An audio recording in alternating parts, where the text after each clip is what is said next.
8h42 sur Europe 1. Ça y est, nous avons perdu Anissa Dadi. Ah bah on a perdu beaucoup de gens, je crois, là. C'est vrai, mais nous sommes entre nous, nous sommes bien. La revue de presse d'Europe 1, Olivier Delagarde. Ce matin, dans les journaux, un très long accouchement pour le texte de la fameuse commission mixte paritaire. Et pourtant, à 17h, Dimitri, l'accord semblait conclu entre les LR et la majorité, racontent les journalistes de l'opinion, qui ont campé à l'Assemblée une bonne partie de la journée, et de la nuit d'ailleurs. Mais à peine les 14 parlementaires se sont-ils assis, les Républicains demandent une suspension d'audience. Dès le premier article, ils ont découvert que le gouvernement leur avait fait à l'envers sur la question de l'accès aux APL pour les étrangers, écrivent-ils. Alors en réalité, ce sont les sénateurs LR qui auraient commis une confusion lors de l'examen du texte, mais finalement, peu importe les détails, l'essentiel, eh bien, c'est que les Républicains font durer le plaisir de ces négociations, histoire de bien montrer que c'est eux qui ont la main. Toujours dans l'opinion, Yann Brossat, député communiste, s'en étrangle de rage. Il ne faudrait pas que les LR demandent le retour de la peine de mort à Matignon.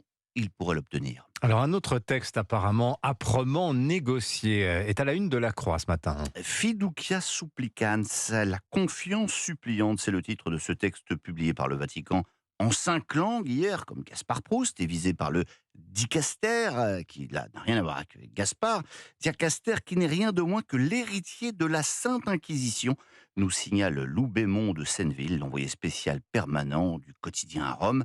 Bon, eh bien, la Sainte Inquisition a mis de l'eau dans son vin et sur ses bûchers, puisqu'elle nous informe que le Vatican autorise la bénédiction des couples homosexuels. Alors, amateurs de droit canon, lisez cela, vous vous délecterez des arguties juridiques, codicilles et autres circonlocutions proprement byzantines de ce texte. Vous me direz qu'être byzantin, pour le chef de l'Église romaine, cela ne manque ni de sel ni d'encens. Alors du droit canon, passons au droit civil, Olivier Delagarde, avec cette série de jugements qui interrogent. Oui, Dimitri, rappelez-vous, il y a 2 semaines, après la mort d'un supporter de foot à Nantes, le gouvernement annonçait avec fracas l'interdiction des déplacements de supporters jusqu'à nouvel ordre. Le peuple ivre de fermeté applaudissait alors devant tant de célérité. La France, se disait-il, est un pays bien gouverné. Sauf que les associations de supporters n'en finissent pas de contester, et l'équipe a donc eu la bonne idée d'envoyer ses reporters au Conseil d'État, ce qui les a changés des stades de foot.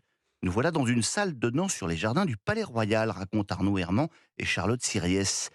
Et pour la 10e fois en moins de 15 jours, le juge des référés a retoqué la décision de la ministre des Sports, le magistrat qui constate que le ministère est incapable d'argumenter ses arrêts, et les journalistes de l'équipe qui constatent, eux, qu'il s'agissait davantage d'un effet d'annonce politique que d'une réelle mesure pour éradiquer la violence autour des stades. Autre décision, mais alors au niveau européen cette fois-ci. Le Parisien aujourd'hui en France nous apprend que le nitrite est désormais interdit dans les aliments pour animaux. On se dit là encore que nous avons bien de la chance d'avoir un législateur communautaire si attentif à la bonne santé de nos chiens et nos chats, mais, signale toutefois Émilie Torgemène, le nitrite reste lui autorisé dans le jambon pour nous autres humains. Morale de l'histoire, vous pouvez continuer à vous taper un jambon beurre, mais c'est interdit de le donner à votre chien. Toujours au sujet de notre santé et toujours au niveau européen, le Figaro Économie nous apprend que dans les différents pays de l'Union, on a jeté environ 215 millions de doses de vaccins anti-Covid. Non. Je dis environ car certains pays, comme la France, ont refusé de communiquer précisément sur l'ampleur du gâchis. Valeur estimée 4 milliards d'euros foutus en l'air, enfin en l'air plus exactement, dans les poches de Pfizer et BioNTech. Enfin, puisque l'on parle d'Europe, un mot sur ce sondage que les Échos publient à 6 mois des Européennes. Ce qu'il y a de plus intéressant, c'est le score de la France insoumise qui décroche avec seulement 6% d'intention de vote derrière le PS et derrière les écologistes.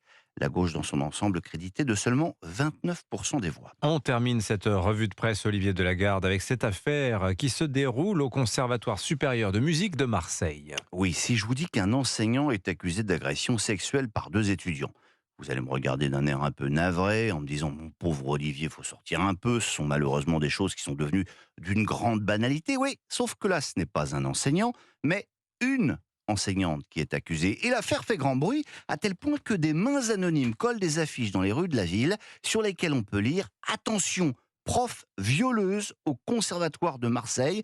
C'est dans le Parisien aujourd'hui en France que vous lirez ça. Alors de quoi s'agit-il ? Une professeure de chant de 57 ans est accusée par une de ses élèves de lui avoir flanqué une tape sur les fesses lors d'un cours fin novembre. Autre plainte qui date d'hier, un jeune homme l'accuse de main baladeuse.